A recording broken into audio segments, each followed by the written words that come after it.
20대부터 매년 약 1% 정도씩 감소를 해서 40대가 되면 20대의 약 절반 정도의 수준으로 감소된다고 알려져 있습니다.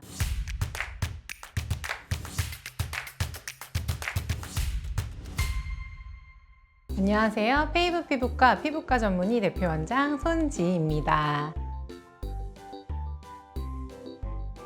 저는 두 아이의 엄마이자 10년차 피부과 전문의고요. 항노화, 안티에이징, 그리고 리프팅을 중점으로 진료를 보고 있는 의사 유튜버입니다.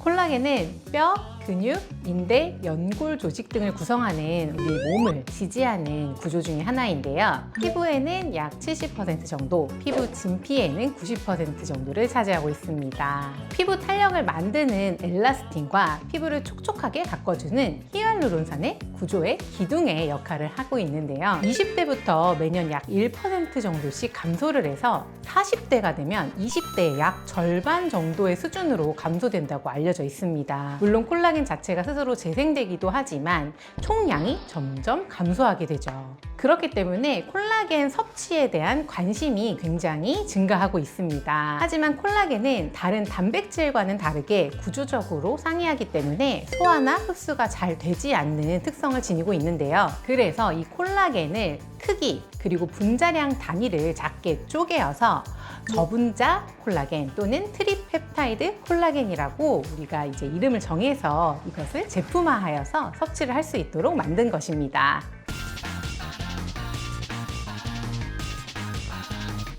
최근 세계 피부과 학회지의 문헌, 논문 결과에 따르면 콜라겐 섭취 후에 콜라겐 밀도, 그리고 피부 탄력, 그리고 전반적인 수분도가 향상되었다는 결과가 보고되었습니다. 또한 영국의 의학자 올리버 울프 교수가 진행한 임산 논문에 따르면 2000달톤 크기의 콜라겐 펩타이드를 2.5g씩 8주간 섭취하게 한 결과 눈가 주름이 감소하였고 콜라겐 밀도가 증가하고 또 진피 내에 프로콜라겐이라고 하는 콜라겐의 전 단계 그리고 엘라스틴이 증가한 것을 확인하였습니다. 중요한 것은 저분자 콜라겐, 즉 흡수가 잘 되는 형태의 콜라겐을 8주 이상의 조금 장기간 섭취를 하시는 것이 중요하다는 점입니다. 물론 이제 콜라겐 재생과 생성에 대한 연구 그리고 노화를 늦추는 연구에 대한 것들은 앞으로 더 지켜봐야 될 것 같고요. 또 다양한 변수가 존재할 수 있다는 것을 참고하시면 좋겠습니다.